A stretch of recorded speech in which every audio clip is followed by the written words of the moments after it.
예, 오늘 본문은 신학 역사상 가장 위대한 대답으로 꼽히는 베드로의 고백이 담긴 본문입니다. 네. 그런데 다른 복음서에 있는 본문과는 조금 다른 내용으로 진행이 됩니다. 이 일이 있기 바로 직전 제자들은 오병이어의 기적을 직접 눈으로 경험합니다. 사람들은 어찌되었든 예수님이 특별한 분이심을 알았고 존경심도 가지고 있었다고 볼 수 있습니다.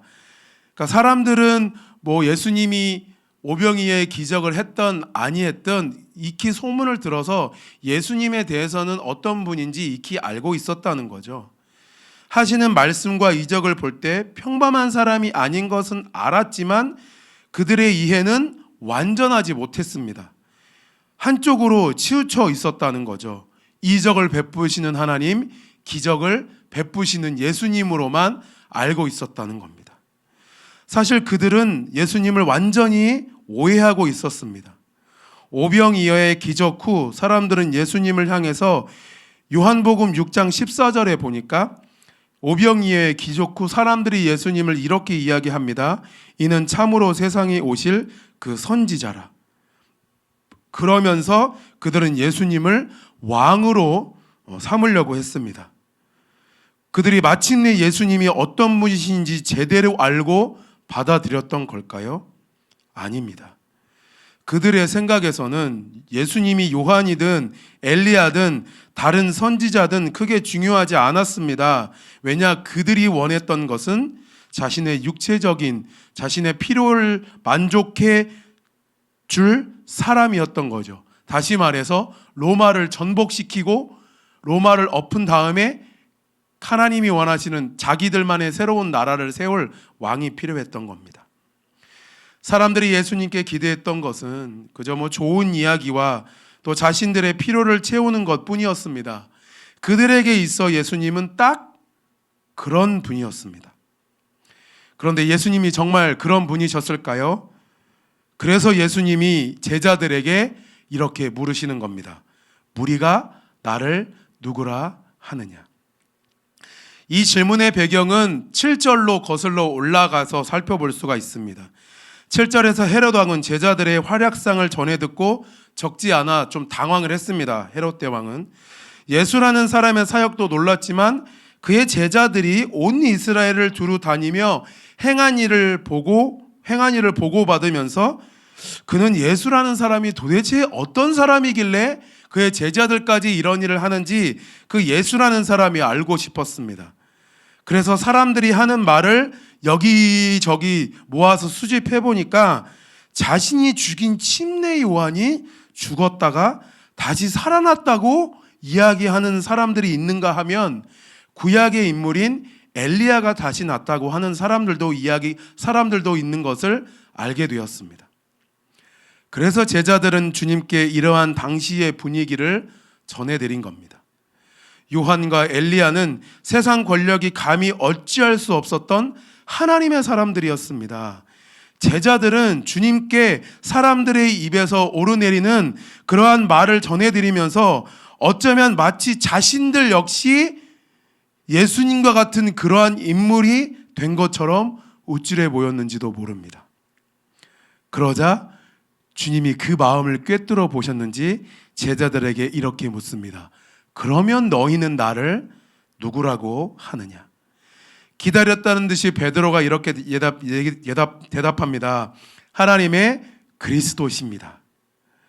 이 말은 하나님께서 보내신 구원자라는 의미입니다. 즉 베드로는 예수님이야말로 하나님이 주신 왕권의 위엄을 이어받아서 그 왕권을 받아서 이 땅에 오신 다윗의 후예이며 이 다윗의 후예는 우리가 지금 억압받고 있는 이 로마의 압제에서 우리를 풀려나게 해주셔서 이스라엘을 다윗이 통치하던 시대처럼 막강한 나라로 회복시켜 주실 것임을 믿었던 것입니다.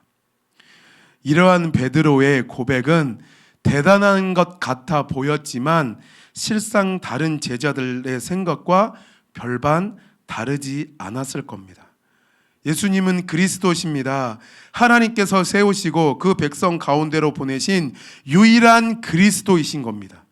그리스도가 누구십니까? 우리를 죄에서 구원할 자라는 말입니다. 이것이 예수님이 누구냐는 질문에 대한 궁극적인 답입니다. 예수님은 그 전하시는 말씀으로 또한 행하시는 이적으로 자신이 하나님의 그리스도이심을 계속해서 증명하셨습니다. 그리고 그 사실들을 제자들이 고백한 겁니다. 그러면 예수님께서 칭찬을 해주셔야 되는데 예수님께서 그 뒤에 하신 말씀이 좀 이상합니다.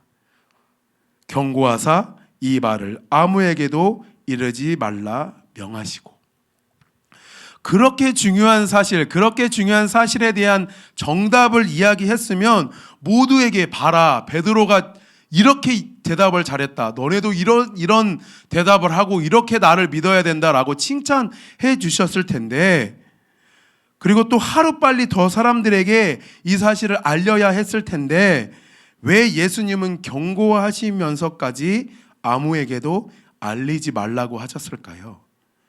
여러 이유가 있을 수 있겠지만 이어지는 말씀이 가장 큰 이유가 됩니다. 바로 예수님께서 하나님의 그리스도로서 하실 일 때문입니다.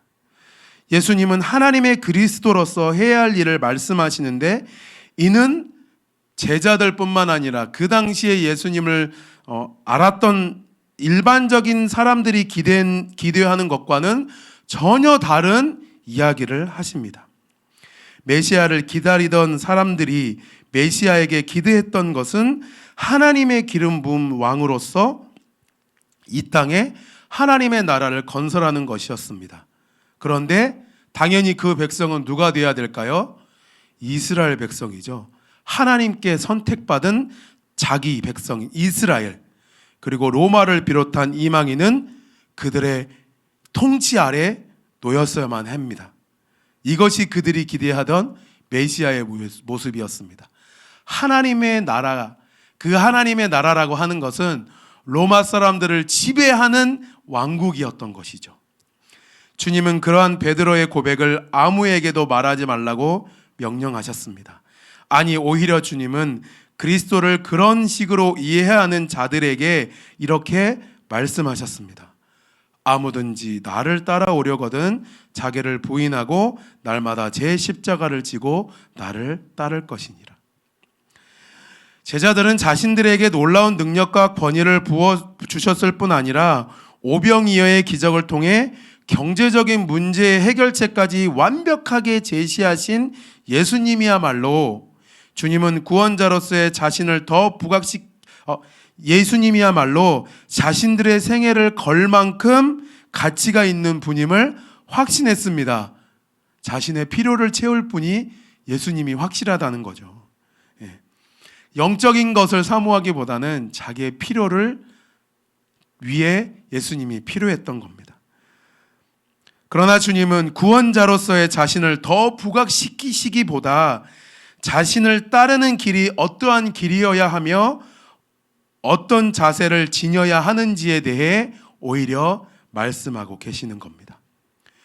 주님은 넘치는 자신감으로 당신은 하나님의 그리스도이십니다 라고 외치고 있는 제자들의 충절, 그 베드로의 충절을 칭찬하지 않으셨습니다. 또한 그 충절의 대가로 받게 될 그 어떠한 보상도 이야기하지 않으셨습니다. 오히려 주님은 그들에게 자기를 부인할 것과 십자가를 질 것을 가르쳐 주셨습니다. 자기 부인이라는 것은 자기 자신의 욕망에 집착하지 않는 것을 의미합니다.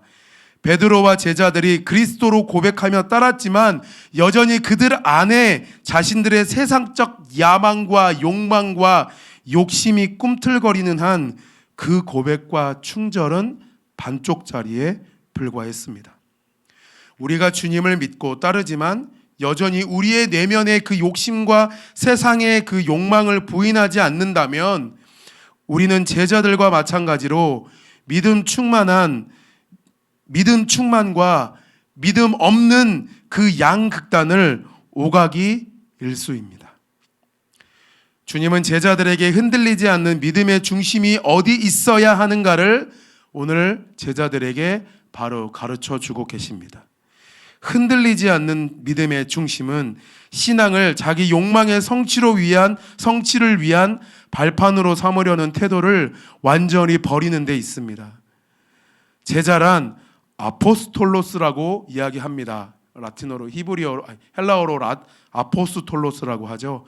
즉 보내심을 받은 자라는 의미입니다. 제자들이 주님의 권위와 권능을 위임받아 놀라운 일들을 행하며 다녔을 때 그들 역시 가는 곳마다 사람들로부터 칭찬을 받고 넘치는 존경과 환대를 분명히 받았을 겁니다. 왜냐하면 그들은 신적인 권위를 위임받아 보내심을 받은 자들이었기 때문입니다. 그런데 주님은 제자란 그런 영광스러운 자리에 있는 것이 아니라 주님을 따라가는 자, 자기 십자가를 지고 자기를 부인하고 주님을 따라가는 자라고 말씀하고 계시는 겁니다. 하나님 나라의 권세를 위임받았지만 자기의 욕망을 철저히 부인하고 날마다 십자가를 지고 주님의 뒤를 따르지 않는다면 그는 진정한 제자일 수 없다는 것입니다. 28절 이후에는 기도하러 산에 올라가신 주님의 용모가 변화되는 변화산의 사건의 이야기가 나옵니다. 이 사건은 주님께서 영광스러운 하나님의 아들이심을 주님의 고난 전에 우리에게 보여주시는 사건입니다. 그러나 이곳에서도 베드로는 여전히 제자 곧 보내심을 받은 자이기 이전에 주님의 뒤를 따르는 자의 의미를 깨닫지 못하고 있습니다. 주님께서 받으신 그리고 받게 되실 영광 역시 제자들이 생각하는 그 차원을 훨씬 뛰어넘는 것이지만 그 영광은 날마다 자신의 십자가를 지고 겸손히 주님의 뒤를 따르는 자에게 주어진다는 사실을 오늘 본문은 우리에게 말씀해주고 있는 것입니다. 말씀을 맺겠습니다. 사랑하는 성도 여러분, 여러분에게 주님은 어떤 분이십니까?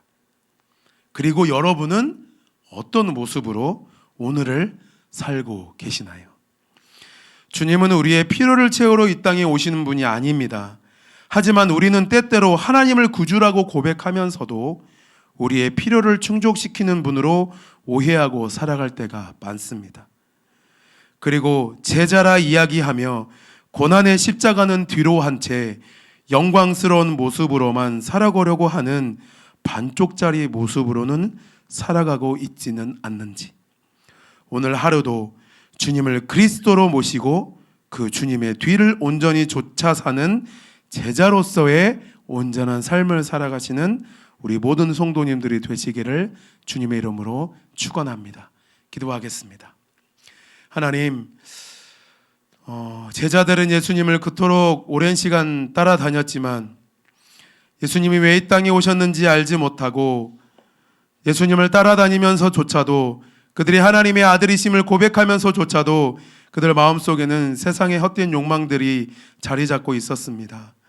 하나님, 우리가 하나님을 믿는다고 하나 주님 뜻대로 살아간다고 하나 때로는 우리의 필요를 채워주시는 분이 주님임을 고백하고 살아가고 있는 건 아닌지, 예수 그리스도 우리의 주인임을 주인으로 모신다고 말은 하는데 정작 우리의 삶은 우리 필요가 채워지지 않으면 하나님을 원망하며 살아가고 있지는 않는지 우리를 돌아보게 하여 주시옵소서. 하나님, 정말 하나님이 원하시는 자는, 하나님의 제자는 자기를 부인하고 그 주님이 가신 길을 온전히 따라가는 자라고 했습니다. 하나님, 때로는 영광의 자리가